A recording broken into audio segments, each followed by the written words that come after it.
Hello મિત્રો, share બજારની વાતોમાં શેર બજારમાં ખૂબ બધા ન્યૂઝ છે અને આપણે જીઓ ફાઇનાન્સ, રિલાયન્સ, પછી મેઇન બોર્ડના 2 IPO આવે છે અને સાઉથ ઇન્ડિયન બેંક, આ શેરો ઉપર ચર્ચા કરવી છે વિડીયોમાં. કે રિલાયન્સ હાથી જેવો શેર છે મિત્રો. કંપનીનું માર્કેટ કેપ 20 લાખ કરોડ પહોંચી ગયું છે અને કંપની દમદાર કામ કરી રહી છે. હવે કંપનીનું આ ફિગર છે એ ચોક્કસ ફિગર નથી, એક બજારની હવા હોય કે બજારમાં ચર્ચા છે કે અદાણીની 7 મેઇન કંપનીઓ અને બીજી પેટા કંપનીઓ અંબુજા સિમેન્ટ, એસએસસી આ બધી ગણો તો 8 થી 9 કંપનીઓ અદાણી પાસે છે અને રિલાયન્સ પાસે 2 જ કંપનીઓ છે, જીઓ ફાઇનાન્સ અને રિલાયન્સ. બીજી નાની નાની કંપનીઓ ઘણી ખરીદી છે, પરંતુ જો અદાણીને સતત પાછળ રાખવો હશે મુકેશ અંબાણીને, રિલાયન્સને, તો એના કંપનીઓનું વિભાજન કરવું પડશે મિત્રો. હવે રિલાયન્સ જે હાથી જેવો શેર છે એમાંથી ગયા વર્ષે 2023માં જીઓ ફાઇનાન્સ અલગ પડ્યું, પરંતુ આગળના ભવિષ્યમાં જીઓ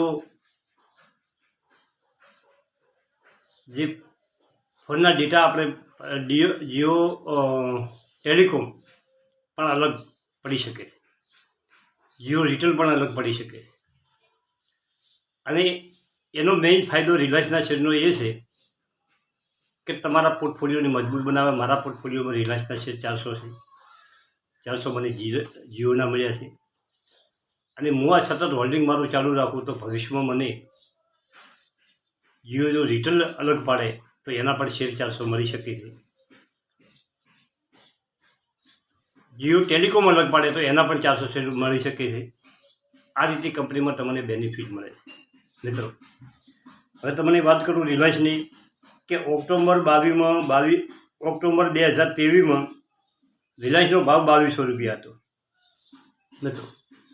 આખા વર્ષ દ્વારા કંપની ધીમે ધીમે ચાલી છે, ખૂબ બધું રિટર્ન કોઈ મળ્યું નથી અને અત્યારે એનો ભાવ 2954 ચાલે છે અને 300 રૂપિયાનો બીજો શેર રિલાયન્સ જીઓ ફાઇનાન્સ આપ્યો એ અલગ. એટલે ઓલ ઓવર જો તો રિલાયન્સમાં ફાયદો જ છે અને બ્રોકરેજ હાઉસ અને બીજા જે નિષ્ણાતો છે એનો ટાર્ગેટ રિલાયન્સનો ઊંચો આપેલો છે, 3200નો ટાર્ગેટ આપ્યો છે. રિલાયન્સ અને ટાટા પાવરે $26 બિલિયન એક સંયુક્ત સાહસ ઇન્ફ્રાસ્ટ્રક્ચરની ઘોષણા કરી છે, એનાથી શેર સતત ફોકસમાં છે. હવે આપણે જીઓની વાત કરીએ. જીઓની ખૂબ ચર્ચાઓ ચાલે છે. 240 રૂપિયા ભાવ હતો, ત્યાંથી આપણે એમની ખરીદીની રેકમેન્ડ કરતા હતા કે ભાઈ નીચા ભાવે થોડા તમે એડ કરતા જાઓ. આજે 295 હાઈ બનાવી અને 291 પર ટેડ કરી દીધો છે. એની કેટલીક વાતો કરવી છે, પણ એના પહેલાં આપણે સાઉથ બેંકની થોડીક વાત કરીએ કે સાઉથ બેંકમાં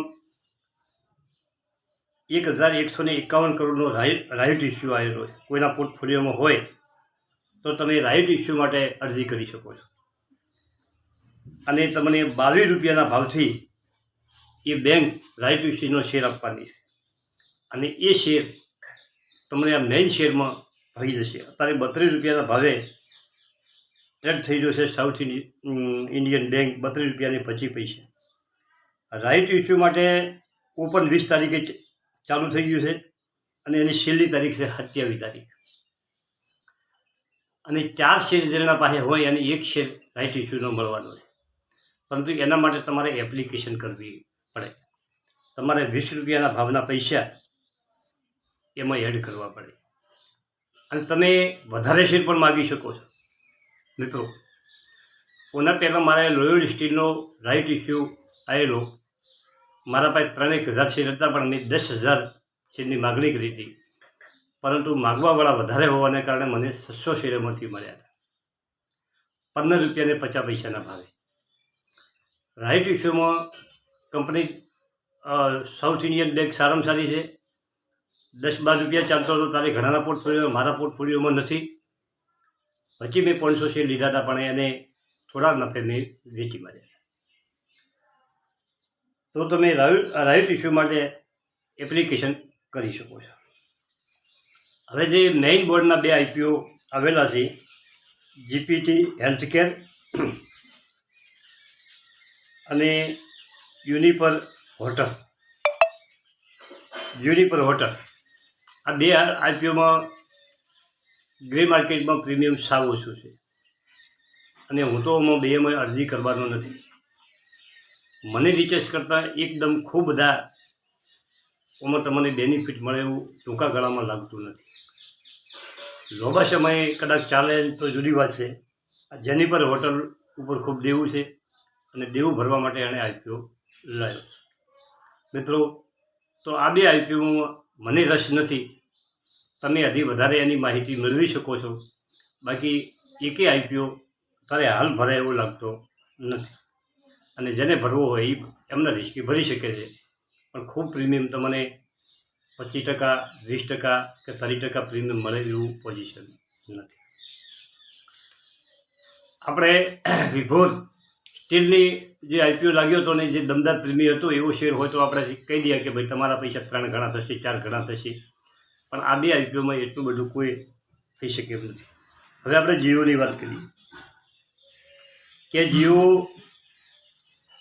અને પેટીએમ બેંકને ખરીદવાનો હતો. પેટીએમ હમણાં જે ખૂબ ન્યૂઝ આવ્યા ખરાબ અને પેટીએમનો શેર ખૂબ તળિયે જતો રહ્યો છે અને પેટીએમની જીઓ ફાઇનાન્સ ખરીદે એવા જે ન્યૂઝ હતા તેનું કંપનીએ ખંડન કર્યું. એટલે અત્યારે બજારમાં એવા ન્યૂઝ છે કે ભાઈ ભલે કંપની ખરીદે પણ ભવિષ્યમાં પેટીએમને જીઓ ફાઇનાન્સ ખરીદી શકે છે. અત્યારે 6 કરોડનું જીઓ ફાઇનાન્સમાં વોલ્યુમ થઈ ગયું છે અને 36% સીટ લોકો ડિલિવરી 292ના ભાવે પણ લે છે. પછી જીઓ ફાઇનાન્સની વાત કરું કે આ કંપની જોરદાર તૈયારીઓ અંદર ચાલી રહી છે. એનું મેનેજમેન્ટમાં મુકેશ અંબાણીએ જે એના તજજ્ઞો છે એવા માણસોને રાખેલા છે અને કંપની પાસે સારામાં સારો બિઝનેસ છે અને એ કોઈનો બિઝનેસ નથી. મિત્રો, બિઝનેસમાં લાઈફ, હેલ્થકેર, જનરલ ઇન્સ્યોરન્સમાં કામ કરશે અને કંપની ગ્લોબલ કંપનીઓમાં એના મર્જર ટાઈપ કરી અને મુકેશ અંબાણીએ આ કંપનીને વ્યવસ્થિત ચાલે એ રીતે એનું પ્લેટફોર્મ બનાવેલું છે. મિત્રો, મહત્ત્વની વાત છે કે એનો બિઝનેસ કેટલો શોર્ટકટ જબરદસ્ત ડિમાન્ડ છે અને આ બધા જે બિઝનેસો છે, જે ફાઇનાન્સ કરવાનો બિઝનેસ છે, જે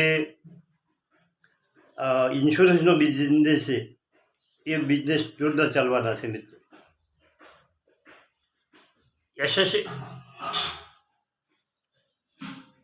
એસએમએસનો જે બિઝનેસ છે એ પણ જોરદાર ચાલે એવો બિઝનેસ છે. તો આ બધી રીતે જોતા રિલાયન્સ જીઓ ફાઇનાન્સમાં તમારે રિલાયન્સનો શેર તમારા પોર્ટફોલિયોમાં હોય તો તમારે એને કોઈ આગા પાછળ કરવાની જરૂર નથી. નવા તમે કદાચ આ ભાવે ન લઈ શકો. જીઓ ફાઇનાન્સમાં તમને 240-250 આસપાસ આવે તો ભૂલ્યા વગર તમારે આ શેર નોખવાના છે. ભાવ અત્યારે ઊંચો ખૂબ થઈ ગયો છે 291, પરંતુ આ કંપની ઉપર જ સતત જતી રહેશે. તમે 240 આસપાસ તમે નોખો તો તમને અત્યારે 20% એમાં પ્રોફિટ દેખાય છે. પ્રોફિટ થઈ ગયું, પણ આ કંપની સતત ન્યૂઝમાં છે એટલે થોડો શેર એકઠા કરી શકો. કદાચ નીચું આવે તો તુરંત તમે એમાં એડ કરી શકો. 5-10 શેર તમે સતત લેતા રહો તો જ આ શેરમાં તમે ક્વોન્ટિટી બનાવી શકો. તો આ કંપનીઓની વાત થઈ. થેન્ક યુ, આભાર.